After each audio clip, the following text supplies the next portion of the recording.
Bienvenidos a las lecciones de Escuela Sabática 2024, el libro de Marcos. Escuela Sabática para adultos, alumnos y maestros. Tercer trimestre. Lección 6, de adentro hacia afuera. Bosquejo del estudio. Dale me gusta, suscríbete, comparte el repaso de la lección de Escuela Sabática y déjanos tu comentario de la lección. Nada exterior al hombre puede entrar en él y contaminarlo.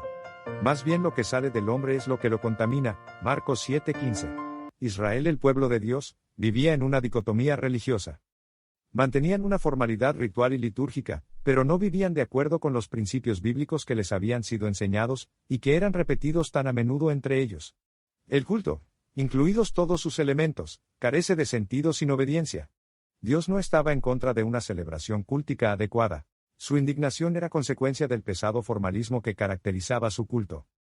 La adoración no es adoración a menos que esté basada en lo que Dios ha revelado y responda a ello. Tradiciones humanas versus mandamientos de Dios. Los problemas de la tradición. Sustituir los mandamientos de Dios. Lee Marcos 7:1 al 13. ¿Qué verdades relevantes son presentadas aquí? Imagina que un niño estudia este relato en su clase de escuela sabática y, al volver a su casa, le dice a su madre que no es necesario lavarse las manos antes de comer, pues Jesús así lo dijo. Sin embargo, esta historia no se refiere a la higiene. Este pasaje tampoco habla de si se puede o no comer animales impuros, porque ese no es el tema. El tema aquí es la contaminación ritual. El pasaje dice, le preguntaron, pues, los fariseos y los escribas, ¿por qué tus discípulos no andan conforme a la tradición de los ancianos, sino que comen pan con manos inmundas? Respondiendo él, les dijo, hipócritas, bien profetizó de vosotros Isaías, como está escrito, este pueblo de labios me honra, mas su corazón está lejos de mí. Pues en vano me honran, enseñando como doctrinas mandamientos de hombres. En los días de Jesús, había muchas personas muy preocupadas por la pureza ritual. En el período intertestamentario, la idea de lavarse las manos para permanecer ritualmente puro se había extendido entre la gente común, aun cuando en un principio estas reglas se aplicaban en el Antiguo Testamento solo a los sacerdotes antes de ofrecer sacrificios o entrar en el santuario, Éxodo 30:17 al 21. Llevados por un exceso de celo, los judíos habían extendido un mandamiento dirigido a los sacerdotes, a todas las personas, para evitar la contaminación ritual, Éxodo 30:17 al 21. De acuerdo con este concepto, los líderes religiosos se quejan a Jesús de sus discípulos. La pregunta de los escribas y fariseos, ¿por qué tus discípulos no andan conforme a la tradición de los ancianos, sino que comen pan con manos inmundas? Marcos 7:5. Estaba destinada a probar que Jesús no respetaba los mandamientos. Pero esa pregunta se volvió en su contra. Jesús sí respetaba los mandamientos, eran ellos los que los quebrantaban y sustituían los mandamientos de Dios por sus propias tradiciones. Marcos 7:6 al 8. Jesús no contesta directamente la pregunta que le hacen. En lugar de ello, defiende a sus discípulos mediante una respuesta compuesta de dos partes. Primero, cita las palabras de fuerte reprensión dirigidas por Isaías a la nación que honraba a Dios de labios, pero cuyo corazón estaba lejos de él, Isaías 29:13. La cita de Isaías es seguida por la condenación de las tradiciones humanas que ocupan el lugar de los mandamientos divinos. En la siguiente declaración Jesús cita un ejemplo de la sustitución de los mandamientos de Dios por las tradiciones humanas. Les decía también, bien invalidáis el mandamiento de Dios para guardar vuestra tradición. Porque Moisés dijo, honra a tu padre y a tu madre, y, el que maldiga al padre o a la madre, muera irremisiblemente. Pero vosotros decís, basta que diga un hombre al padre o a la madre, es corbán, que quiere decir, mi ofrenda a Dios, todo aquello con que pudiera ayudarte, y no le dejáis hacer más por su padre o por su madre, invalidando la palabra de Dios con vuestra tradición que habéis transmitido. Y muchas cosas hacéis semejantes a estas. En la segunda parte de la respuesta, Jesús menciona el mandamiento de Dios que ordena honrar a los progenitores, Éxodo 20:12, es decir, cuidar de ellos cuando son ancianos, y contrasta esto con una tradición religiosa de acuerdo con la cual uno podía dar algo a Dios, una ofrenda, corbán, que significa regalo. Un voto hecho de esta manera era irrevocable. Jesús no está hablando en contra de hacer votos a Dios. Lo que ataca es utilizar esta idea de una ofrenda prometida como medio para no ayudar materialmente a los progenitores. Si un hijo económicamente solvente hacía esta promesa podía quedarse con la ofrenda para su propio uso y no ayudar a sus padres. Uno puede apenas imaginar la situación, lo siento padre, me encantaría ayudarte, pero ya doné el dinero al templo. Lo siento, no puedo cubrir tus gastos de alimentación y de ropa, No puedo sostenerte financieramente, no puedo cubrir tus gastos médicos, no puedo cubrir los gastos funerales. Jesús declara esta práctica como una transgresión del quinto mandamiento que ordena honrar al padre y a la madre. Este es el tipo de hipocresía que Jesús ataca sin concesiones. Ellos habían colocado las tradiciones humanas por encima de la palabra de Dios, haciendo lo cual habían pecado. ¿Cuál fue entonces la respuesta a la pregunta de los fariseos? La respuesta de Jesús implica que no encuentra convincente la insistencia de ellos en la purificación ritual de las manos como necesaria para estar en armonía con la voluntad de Dios. En lugar de ello, su respuesta claramente apoya los mandamientos de la ley de Dios frente a las tradiciones humanas. Ver también Marcos 1:44, 7:10 y 11, 10:3 al 8, 12:26, 29 al 31. ¿Te has preguntado, en la iglesia en la que estoy siguiendo las tradiciones de los hombres o los mandamientos de Dios? ¿Lo que dice el concilio o lo que dice la Biblia? ¿Lo que dice el pastor o lo que dice la Escritura? Analiza qué tradiciones estás guardando que están en conflicto con los principios de la ley de Dios, los 10 mandamientos. De ser así, ¿cuáles podrían ser? ¿Manos limpias o corazón limpio? Lo que contamina y lo que no. Lee Marcos 7:14 al 19. ¿Qué quiso decir Jesús con su aseveración en el versículo 15? Jesús dijo, nada hay fuera del hombre que entre en él, que le pueda contaminar, pero lo que sale de él, eso es lo que contamina al hombre. Para poder entender este pasaje no podemos olvidar su contexto. La contaminación ceremonial. Los judíos de la época de Jesús lavaban las cosas cuando venían del mercado. La razón de este lavado era que no se podía saber si los alimentos comprados habían estado en contacto con objetos o personas impuros. Las palabras de Jesús han resultado un enigma para muchos al evaluar su relación con las enseñanzas de Levítico 11 acerca de los alimentos limpios y los inmundos. ¿Está Jesús poniendo a un lado esas distinciones? ¿Están los adventistas del séptimo día equivocados al enseñar que los miembros de iglesia que comen carne deberían consumir solo la de los animales limpios de esa lista? Para empezar, sería extraño que Jesús descartara súbitamente, en Marcos 7:14 al 19, las instrucciones mosaicas, dado que acababa de defender a Moisés contra la tradición de los ancianos en Marcos 7:6 al 13. Cuando el pasaje dice, esto decía, haciendo limpios todos los alimentos. Nunca podemos olvidar el contexto de esta declaración, ya que en el texto no hay ninguna referencia a los alimentos enumerados de Levítico 11 y en Deuteronomio 14. Nunca tales alimentos habrían aparecido en la mesa de un hogar judío. Cuando Jesús declara limpio todos los alimentos, está rechazando las regulaciones que la tradición farisaica establecía para la pureza ritual. Por lo tanto, Jesús al declarar limpio todos los alimentos, significaría que no podían transmitir tal presunta impureza ritual.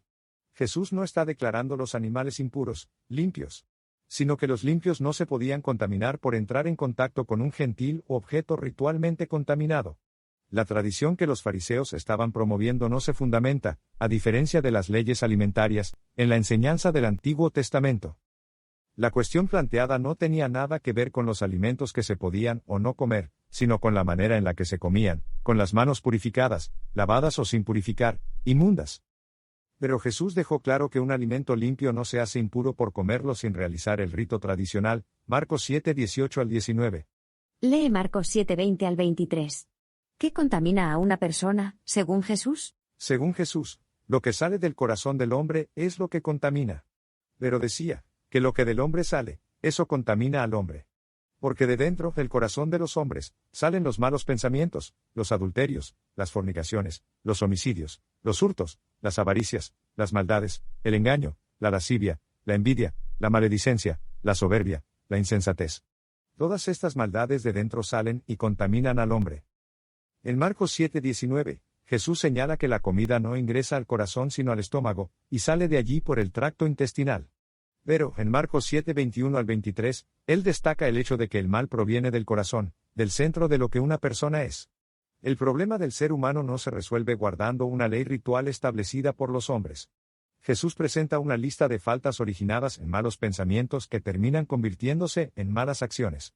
Alguien dijo, siembra un pensamiento y cosecharás una acción, siembra una acción y cosecharás un hábito, siembra un hábito y cosecharás un carácter, siembra un carácter y cosecharás un destino.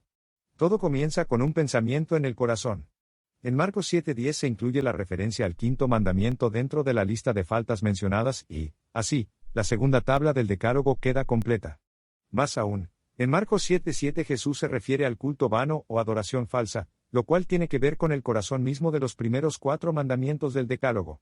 De esa manera, Jesús se elige como un defensor de la ley de Dios a lo largo de este pasaje.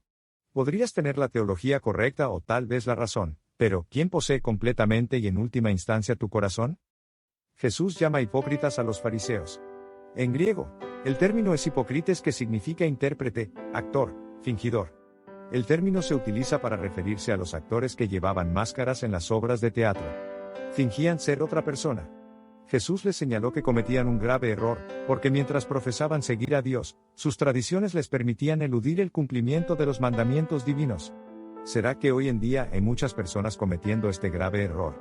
¿Será que soy un actor? Pensar que profeso ser una cosa pero en realidad soy otra. Pensar que estoy siguiendo a Jesús, sin embargo estoy siguiendo a una persona, una iglesia, una tradición, pero nada que ver con los mandamientos de Dios. Migajas para los perros. Perrillos que superan a sus amos. Lee Marcos 7:24 al 30. ¿Qué importantes lecciones contiene esta historia? Este relato de la mujer sirofenicia registrado en este texto plantea también preguntas problemáticas. ¿Por qué responde Jesús tan rudamente a esta mujer? ¿Por qué la caracteriza, mediante repetidas expresiones, como un perro? Según la tradición, un judío no podía tocar a un gentil, pagano, extranjero, ni entrar en su casa, ni comer con él o ella. Jesús no lo explica abiertamente, pero hay 2 características de su respuesta que sugieren lo que está enseñando. En Marcos 7:27, él dice que los hijos, los judíos, deben ser alimentados primero. Si hay un primero, sería lógico que hubiera un segundo, es decir, los gentiles o extranjeros. La otra característica es que Jesús usa una forma diminutiva de la palabra perro, no en el sentido de cachorro, sino más bien, a la luz del contexto, de mascotas a las que se les permite estar en la casa, en contraste con los perros de la calle.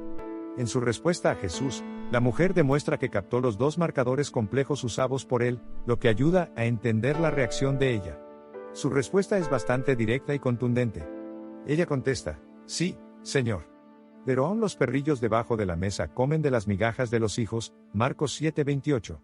¿Cómo se le ocurrió esa respuesta? Ciertamente, el amor hacia su hija la impulsó a avanzar.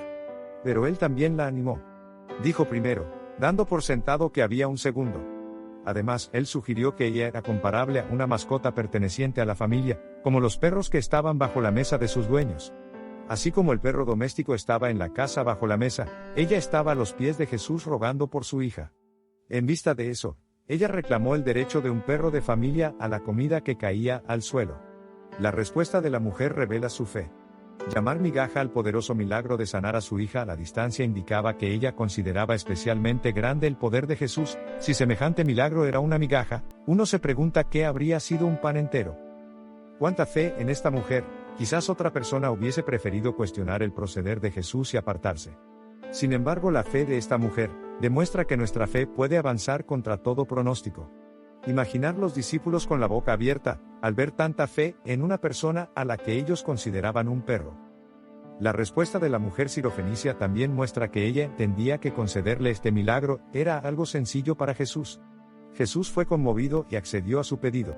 Por medio de su trato con ella, ha demostrado que aquella que Israel había considerado como paria ya no es extranjera sino una hija en la familia de Dios. Y como hija, es su privilegio participar de los dones del Padre, el deseado de todas las gentes, páginas 367 y 368. ¿Por qué el prejuicio contra otras razas y nacionalidades es tan contrario a la enseñanza de Jesús? ¿Cómo podemos ser limpiados de este mal? Con la lengua trabada.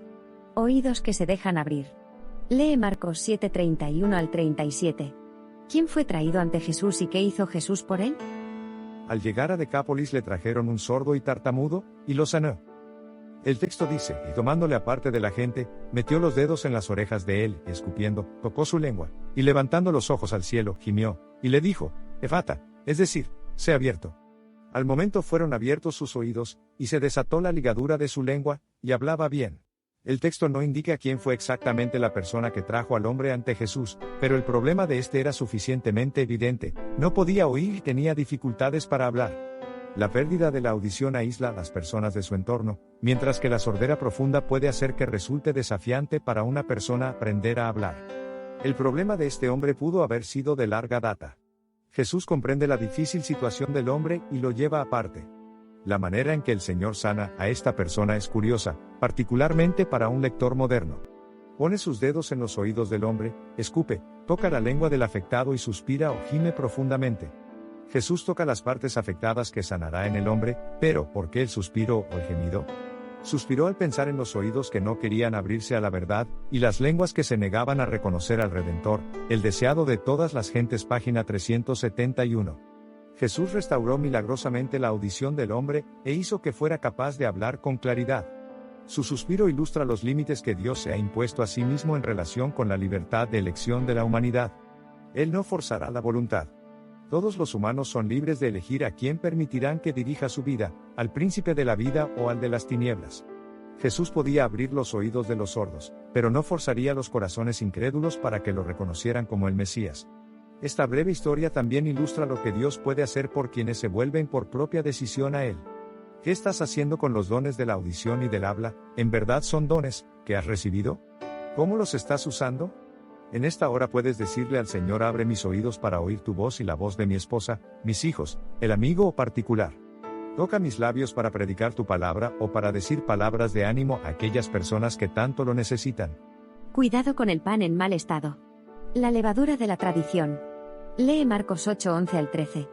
¿Qué postura de los fariseos desilusionó profundamente a Jesús? Estos líderes religiosos querían una señal.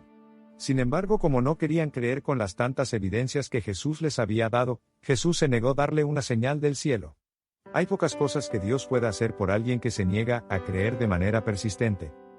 Jesús aprovecha la oportunidad para advertir a los discípulos contra la levadura de los fariseos y la de Herodes, Marcos 8:15, que era símbolo de sus enseñanzas, ver Mateo 16:12.